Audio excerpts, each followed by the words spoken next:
բիզնես վերլուծաբանների միջազգային ասոցիացիայի մասնաճյուղն է բացվում Հայաստանում ու այդ կապակցությամբ համ հավաքվել ենք 60-ը նշենք, համ նաև workshop է լինելու, հեսա սկսելու է workshop-ը, որտեղ սենց մաֆիայի նման խաղ ալնելու, թիմերի են բաժանվել ու տենց վերլուծական հանձնարարական է լինելու, որ տեսնեն ով է, չգիտեմ, վերլուծելով գան, ոնց է մաֆիայի մեջ գտնում են ով էր սևը, կարմիրը, ստեղ էլի տենց վերլուծելով պիտի բացահայտեն Այս workshop-ային որ տարբերակներն ինձ թվում է ավելի մարդկանց հետաքրքիր է, քան պրոստը դասախոսություններ լսել ID բանկի ներկայացուցիչները եկան։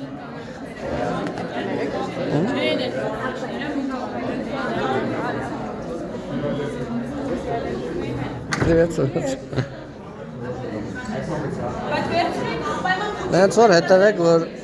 ասոցիացիան անընդհատ հեսա Հասմիկն էլ ասոցիացիայի համահիմնադիրն է, անընդհատ հետաքրքիր սենց workshop-եր անելու, հանդիպումներ, սեմինարներ